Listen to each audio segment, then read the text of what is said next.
Hello friends. आज मैं आपके साथ डिस्कस करूंगा कि पर्दे की बीमारियों में जो इंजेक्शंस लगाए जाते हैं वो कितने इंजेक्शन लगाने होते हैं। क्योंकि ये पेशेंट्स का ना बहुत ही कॉमन क्वेश्चन होता है कि डॉक्टर साहब इंजेक्शन तो आप बोल रहे हो लेकिन लगने कितने हैं। और इंजेक्शंस जो होते हैं पर्दे की बीमारियों के लिए वो एक बहुत ही कॉमन ट्रीटमेंट है। मतलब कि आपको शुगर है या आपको बीपी है या आपको चोट लग गई है, इन्फेक्शन हो गया है, कुछ भी हो गया है, आपको पर्दे में सूजन और ब्लीडिंग मतलब खून का रिसाव और पर्दे में सूजन जिसको हम इडिमा भी बोलते हैं, मैकुलर इडिमा, वो हो ही सकती है। ठीक है। और ये होती है तो इंजेक्शंस रेकमेंड किए जाते हैं। मैंने आपको पिछले वीडियो में डिस्कस किए थे कितने तरह के इंजेक्शंस आते हैं, क्या क्या ऑप्शन है हमारे पास। आज हम डिस्कस करेंगे कि कितने इंजेक्शन लगाने होते हैं।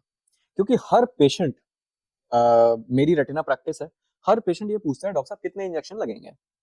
तो मैं आपको ना एक बहुत ही शॉर्ट में, ज्यादा डिटेल में नहीं, बहुत ही शॉर्ट में बताता हूँ। इंजेक्शंस की कोई काउंटिंग नहीं होती है। आपको कोई डॉक्टर नहीं बता पाएगा कि आपको इतने इंजेक्शन लगने हैं। ठीक है। ये बात पहले तो बिल्कुल क्लियर हो जाए। क्योंकि जो रेटिना के पर्दे के प्रॉब्लम होते हैं उनका कोई परमानेंट सॉल्यूशन होता नहीं है। चाहे वो शुगर की वजह से हो, बीपी की वजह से हो, इन्फेक्शन की वजह से हो, कोई भी इशू हो, कोई भी सोर्स हो, जड़ कुछ भी हो, उनका कोई परमानेंट सॉल्यूशन नहीं होता है। वो फॉर टाइम बीइंग कंट्रोल हो जाते हैं लेकिन कभी भी वो वापस आ ही सकते हैं। ऐसा जरूरी नहीं है कि पर्दे में सूजन वापस आए, कि पर्दे में ब्लीडिंग वापस आए, ऐसा जरूरी नहीं है। हो सकता है आप लकी हो, आपको कभी नहीं आए। आपने शुगर बहुत अच्छा कंट्रोल कर लिया, बीपी बहुत अच्छा कंट्रोल कर लिया, आपने इन्फेक्शन बहुत अच्छा कंट्रोल कर लिया, तो हो सकता है दोबारा ना भी आए। लेकिन हमेशा वो चांस तो बना ही रहेगा कि सूजन वापस आ गई। और अगर सूजन वापस आती है तो आपको दोबारा इंजेक्शन लेना ही पड़ सकता है। एक चीज तो हमेशा पर्दे की बीमारियों में रेगुलर चेकअप चलते रहना चाहिए। इसका मतलब ये नहीं है कि मरते दम तक इंजेक्शन ही लगते रहेंगे। ऐसा कोई पेशेंट नहीं है जिसको मरते दम तक लगातार इंजेक्शन लगते ही जा रहे हैं। लेकिन अगर चेकअप पर कभी भी डॉक्टर को ऐसा लगा कि सूजन या ब्लीडिंग वापस आ रही है तो इंजेक्शन लगाना पड़ सकता है ना। ये quite obvious, quite natural, quite normal बात है ये। अब दूसरा फैक्टर जो होता है वो ये कि आप कौन सा इंजेक्शन लगवा रहे हो। ऐसे इंजेक्शन आते हैं जो एक ही महीने काम करते हैं, ऐसे भी इंजेक्शन आते हैं जो 3 महीने काम करते हैं। ओके। तो जो 3 महीने वाले इंजेक्शन होते हैं वो स्ट्रांग होते हैं, पावरफुल होते हैं, 3-3 महीने काम करते हैं। जो 1 महीने वाला इंजेक्शन होता है वो थोड़ा सा वीकर इंजेक्शन होता है। तो 1 महीने वाले इंजेक्शन में ज्यादा चांस होता है कि आपको दूसरे तीसरे इंजेक्शन की जरूरत पड़े, जबकि 3 महीने वाले इंजेक्शन में चांसेस कम हो जाते हैं कि आपको दूसरे इंजेक्शन या तीसरे इंजेक्शन की जरूरत पड़े। लग सकता है वहां भी, लेकिन चांसेस कम होंगे।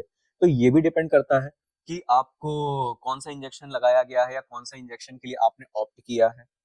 तीसरा फैक्टर कि आपको सूजन थी कितनी, आपको ब्लीडिंग थी कितनी। अब कोई भी दो पेशेंट में ये सेम नहीं होता। जैसे कोई दो पेशेंट में बुखार एक जैसा नहीं रहेगा। मान लीजिए 6 लोगों को बुखार है, अब किसी को 99 होगा टेम्परेचर, किसी को 100, किसी को 101, किसी को 102, किसी को 105 भी होगा। वो हिसाब से अलग अलग ट्रीटमेंट, अलग अलग दवाइयां दी जाएंगी। ऐसे ही पर्दे में सूजन और ब्लीडिंग किसी भी दो पेशेंट की एक जैसी नहीं होती। अगर आपको सूजन और ब्लीडिंग ज्यादा है तो ये ऑब्वियस सी बात है कि आपको एक से ज्यादा इंजेक्शन लगेगा। अगर बहुत ही माइनर है, बहुत ही कम सूजन है, कम ब्लीडिंग है, तो एक इंजेक्शन में भी सही हो सकते हैं। ठीक है। तो ये तीसरा फैक्टर हो गया। आपका चौथा फैक्टर कि आप किस स्टेज पे डॉक्टर के पास आए हो। जैसे मान लो पर्दे में आज आपको सूजन आई है, ब्लीडिंग आई है, आप कल पहुंच गए डॉक्टर के पास, हो सकता है आप एक ही इंजेक्शन में सही हो जाओ क्योंकि आप तुरंत आ गए ना।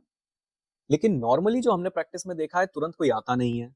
कोई कहता है 1 महीने से डॉक्टर साहब कम दिख रहा है, कोई कहता है 2 महीने से, कोई कहता है 3 महीने से, कोई कहता है 6 महीने से, और कोई कहता है कि हमने 4 हॉस्पिटल में ट्रीटमेंट करा लिया है, 2 साल से है सूजन।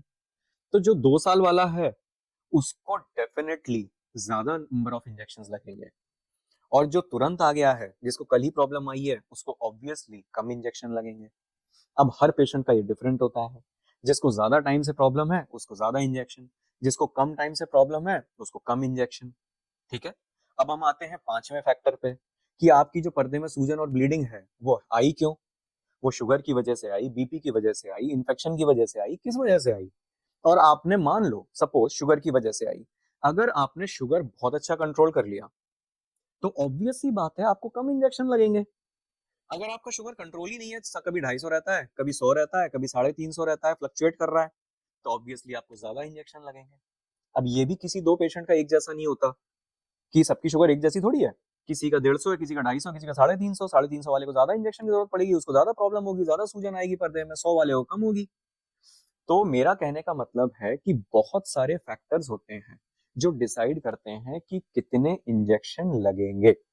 और ये सारे फैक्टर्स हर पेशेंट में डिफरेंट होते हैं, इसलिए कोई सेट नहीं होती ये बात कि एक ही लगता है कि दो ही लगते हैं कि तीन ही लगते हैं।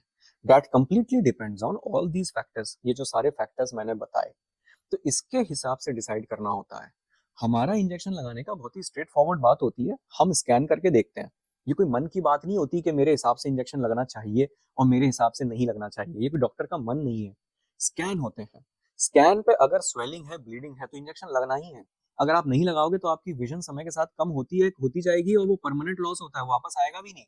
आप सोचो कि आज सूजन आई है, आप इंजेक्शन 3 महीने बाद लगवा रहे हो, तो ये 3 महीने में जो लॉस हो गया वो गया, वो वापस नहीं आएगा पूरा विजन।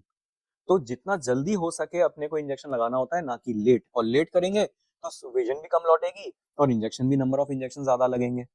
ओके, तो ये बहुत ही स्ट्रेट फॉरवर्ड होता है हमारे लिए एज रेटिना फिजिशियंस कि अगर आपके स्कैन पर सूजन या ब्लीडिंग आई है तो इंजेक्शन लगना ही है, अगर सूजन ब्लीडिंग नहीं है तो नहीं लगना है, एज सिंपल एज दैट। कौन सा इंजेक्शन, ये हम पेशेंट से चॉइसेस डिस्कस कर लेते हैं, या पेशेंट को एक पर्टिकुलर इंजेक्शन की जरूरत है तो वो बता देते हैं कि नहीं आपको जी यही लगना है, ठीक है। But number of injections different होता है, वेरी करता है पर्सन टू पर्सन।